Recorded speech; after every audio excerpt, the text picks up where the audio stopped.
Damien did want to talk about worst investments and wanted to call us on our worst investments. And I think this is a really good thing to discuss because we all say, we all talk about our best investments wherever we can, and we lean towards that bias. So Damien can start out.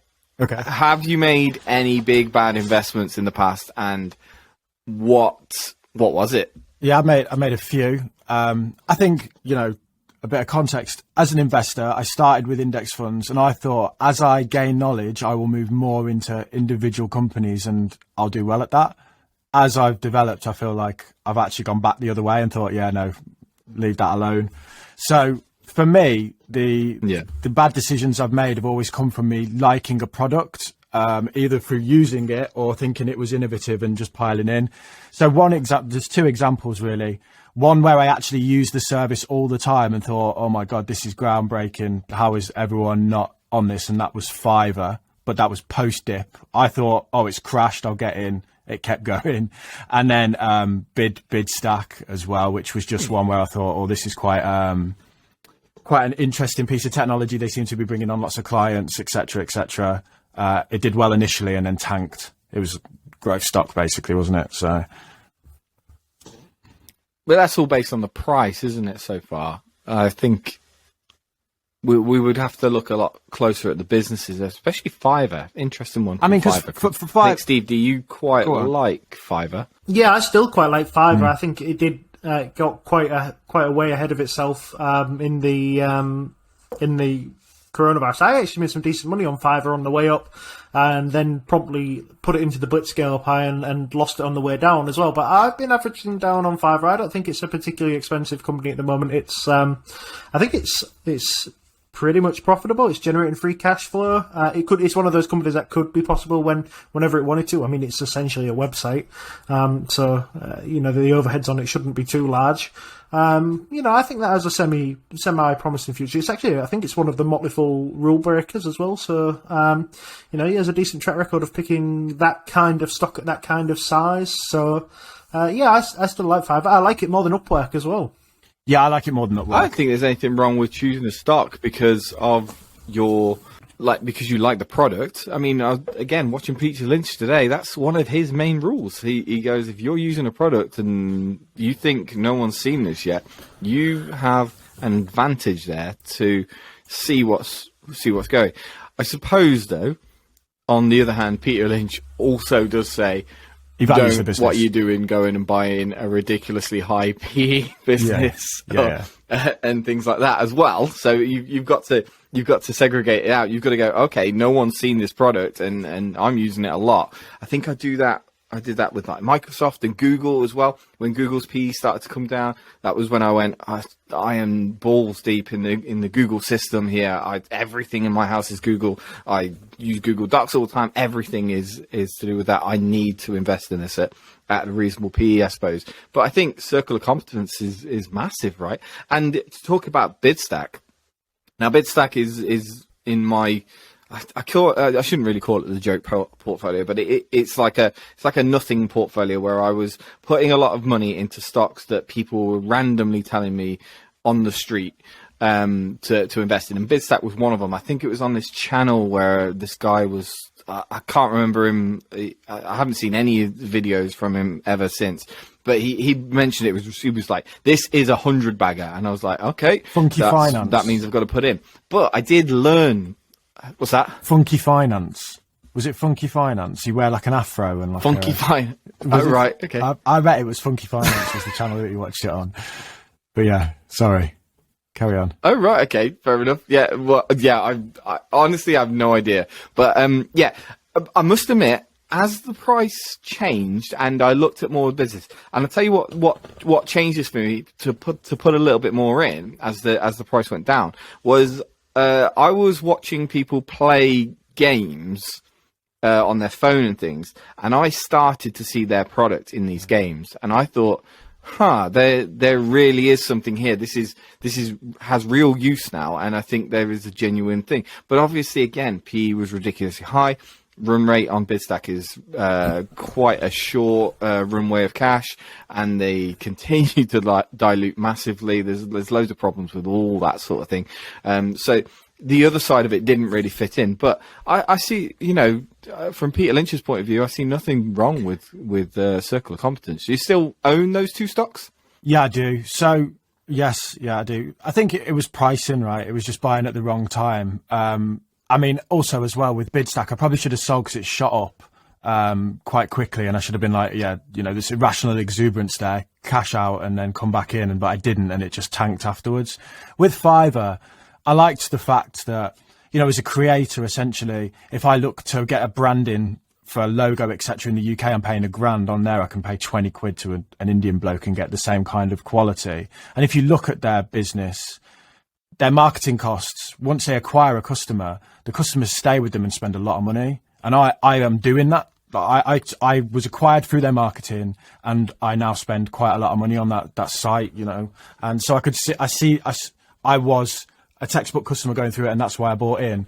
I bought because the price had dropped probably 50% from its high. So I was just like, right, now's the time. And it just kept going. I think it was as low as 80% off the all-time high at one point. So I took a haircut there. I'm not as bad as some people. I know people were loving it at all-time highs, but I thought it was just a good time to get in as it crashed. With Bidstack, it just doesn't seem to ever recover. My experience of Fiverr, was interesting because I went on as a creator and I tried to get jobs, editing people's wedding photos, offering like a service to it. I got zero people applied to look at my stuff, and I'm not that bad. So I do wonder if there's a pricing issue there, and it kind of lacks pricing power because of lacks the ability to maybe it's just the Western world can't keep up with the prices because like you say, they're outsourcing it to poorer countries who can do the same job, which is, I mean, that's another political football you're going to kick around for the rest of the day as well. But let's talk about someone else's worst investments. Who wants to do it? Steve W? Thanks, Steve. I can talk about my worst one for a moment then. So I'm going to bring us back where I started just then for a moment, because my worst investment is REITs. We've talked about bad investments we've made a couple of times, and I suspect two of the other people on this call were expecting me to say Boston Beer again, which perfectly deserving candidate of worst investment. But here's kind of worst for a different reason. This is before I really got into investing, but I'd started doing some nebulous ideas of, I basically found out what a REIT was, at least in sort of broad structural terms, and thought, look, it's kind of a fairly straightforward business model. Find something that owns a bunch of flats or houses or whatever, rent them out to other people, collect the rent as dividends, very roughly, something along those lines. And I didn't have access to a broker at that point, and perhaps slightly precociously for me, resented the idea of paying fees to just buy the damn stock, which I'd stuck by that idea, to be honest. But then I found this kind of privately traded REIT that's called Brick Lane at the time, and what they own, or still own to an extent, is basically a bunch of residential stuff, so flats. They have these kind of two funds. One is in London and one is in what they call regional capitals, which is stuff like Birmingham and Manchester and Leeds and what have you. So I stuck a little bit of money into sort of both of these, thinking, this is straightforward enough, right? Property market only goes up. There's always demand for rental accommodation, especially flats, which are fairly low priced and so on. And that's about as far as I got with my thinking on this. This is why it's a very bad investment. I've had stocks that have gone down and I think I was unlucky. Stocks that have gone down, I think I deserved it. This was a really poor investment that I kind of got away with, because after a while I ended up being convinced by Steve to sell these things and stick the money in Bristol Myers Squibb instead, which did very well. So I sold it at a slight loss. But since then, we've had the kind of fairly well documented Grenfell Tower disaster, and this REIT that owns a bunch of flats has discovered that a lot of their stuff is cladding illegal. So that's more or less completely collapsed as a business. They are busy selling off the assets they have, trying to get them into a shape that they can legally be let to people, and more or less taking what they can get for them. They picked up huge costs in doing that. They're selling nearly everything at a loss and returning money to investors and shutting themselves down. I've never actually had an investment that I've held go bankrupt while I was holding it. And that still isn't the case because I don't own this anymore. But there's no way I foresaw anything like that coming, right? And it was just a basic bit of, dump it all into property. It's safe. It's a REIT. It'll pay dividends and so on and so forth. That's a pretty poor way of investing, and to be honest, if I got stung like this, I could have had no complaints, because I did nearly no research into this thing in the first place. So that's a bad investment on my part that I sort of got away with, but it was very, very poorly done. When I look over my investing mistakes, I count that high on the list of them. Interesting. But there was no way of you knowing that. Sometimes you just got to chalk the L, right? Yeah, maybe, but there was things that I could and ought to have done to at least have got myself into a position to understand stuff about that, rather than just sort of thinking... so there's stuff, I agree, that may well be outside the scope of... it's not my job to go and look at their cladding and discuss and check whether or not it's fire proof or whatever the kind of relevant stuff is. But it is my job to have at least some vague idea of what the regulations around flats might even be, which I didn't. So can I pose a question off the back of I that? suppose. Like, to you, if you feel if you feel that's your responsibility and your fault, like the regulations, etc., would you argue the people that invested in the Neil Woodford fund were at fault that they didn't understand that he was going outside of his mandate, or that, you know, what was possible from an investment perspective? Because I feel like it's a similar argument, but I wouldn't say those people were at fault. So I'm not sure I think I was at fault for that bit specifically. It went wrong in a way that, and I think I agree with Paul, I couldn't necessarily have sort of foreseen that particular bit going wrong. Point is, I did nothing at all to foresee anything that even might go wrong. So it could have gone wrong in a far, far more predictable way, and I could have had no complaints about that. People who invested in the Neil Woodford fund, I can't speak very easily to how much looking into that they did. I kind of feel like there's levels of DD that you're supposed to do, and then there's levels that you're not. That would be for, I guess, them to tell you exactly what they knew about it. If they kind of just went, money, quickly, reasonably safely, go. I think that people need to do more DD than that. Interesting. I mean, I can say for my one, that I've had plenty. I can name off loads. Some would argue that right now I have a few that people will say will never come back, and they've got to be 50% down. But I checked some of them today, and I listened to. I've got a video of Peter Lynch, and I just kind of play it over and over again to check that I'm going through the list properly all the time, and things like AT&T are still within a sound reading as far as that goes, which is quite interesting. But Norris Nickel, which is currently down, I had a feeling this was going to go that way. Yeah, Norris Nickel, which is currently down 77%, and it's only down 77% because they suspended trading on it, is probably what I think is my worst investment. And when we say worst investments, with what Steve's saying, it's not necessarily the amount that you've lost, but the way you got into the stock and how that determined how the loss came. And I think it's the mistake and what we learn from, which is better. And my mistake on Norris Nickel is I bought it 3 or 4 days before they invaded Ukraine. I was sat there. I knew it was happening. I knew the Ukraine invasion was going to happen, and I still invested in this company because I thought there was going to be some edge. And this is what we call binary event. We've already mentioned the binary event. I was basing it on the fact that on the last day, Putin would turn around and not invest in it. So Norris Nickel is a very profitable business. It still hasn't had any sanctions placed on it yet. Their CEO has not died mysteriously falling out of a window. So this business, I know, is still very, very good behind the scenes. There's no sanctions. They're still producing profit and they're still getting paid. I know that. But everything is frozen, and I did this based on, and I think the price came down ridiculously. It came down by like 30-40%, and it led to like a 20% dividend yield with only a 20-odd% payout ratio. What was that? Nothing. What did you say? Come on. There we go.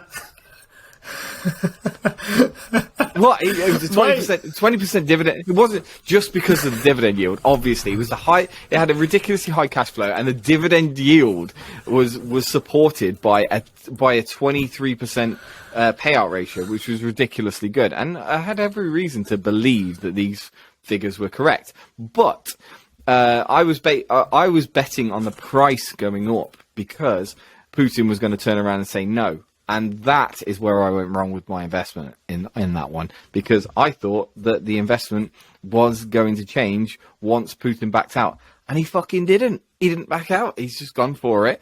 And unfortunately, I've temporarily at least lost a lot of money. I'm still hoping that one day this conflict is solved and all suspensions are lifted, all sanctions are lifted, that one day this will happen and it'll be a long old road back up for nickel and palladium miners and things like that. But it doesn't help that California has stopped gasoline engines from by the year, what is it, 2030 or something? You can't buy a gas car, so that's a sign of what the rest of the world's going to do.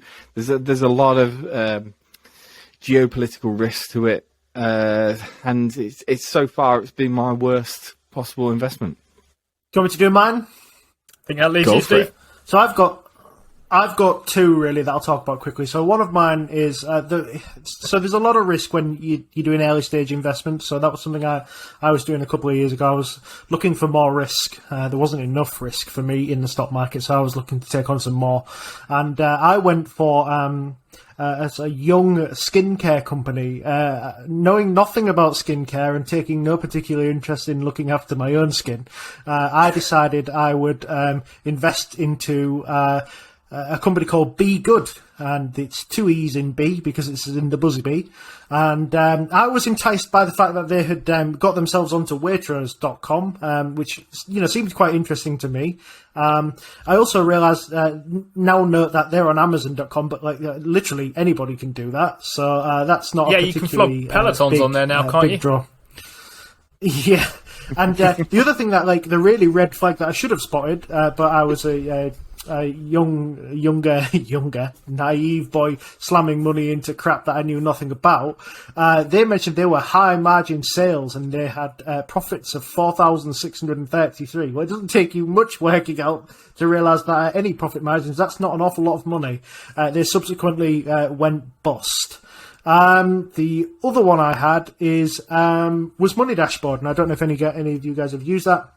It's a fintech platform. I think we broke the story that ClearScore were buying them a few months ago. Well, ClearScore have bought them. They've bought them for pennies in the pound, and that is money in the bin. And the big problem with this is that Money Dashboard, there was nothing wrong with Money Dashboard. The revenue had started to slow, but the CEO had ran out of stomach for it. And that's something you can't, you just can't pick that from looking through, an investor presentation and listening to them talk. You just can't, you just can't know that the CEO is going to be gutless and want to get rid of it for pennies on the pound and, basically shit on everyone's biscuits. But they were my two worst investments. They've both essentially gone bust. Do you know, from the Money Dashboard, I think I took 14p. I think that's what I got out of it. And the other one, Be Good, I just lost the lot. So it did teach me. Is this publicly traded? This isn't one of your VC, is it? No, these are two VCs. So they are VC. Yeah. They both went terrible, and it taught me a lesson about Crowdcube and Seeders. I had a rant about them on Twitter only a month or so ago about how difficult it is to exit a stock on Seeders, even after it's listed on the Nasdaq. They're prepared to charge you 99.7% fees or whatever it was. It worked out to be. Oh. They're a disgusting operation, and I hope they go bust. That reminds me, your first stock reminds me of that Olaplex stock that's coming out, which I was very tempted to look at. Everyone was banging on about Olaplex and invest like Becky and all that sort of stuff. Down 58%, I was just checking just now, so that dodged a bullet on that one. Very interesting stocks that we've got there. Very interesting lessons, mainly down to circular competence, binary events, VC, and it's just very it's very interesting that all our negative stocks have real reasons why the top investors tell you you're going to lose money if you invest in certain ways, and we all know the best way to invest is fundamentals, basically, and look at it elsewhere.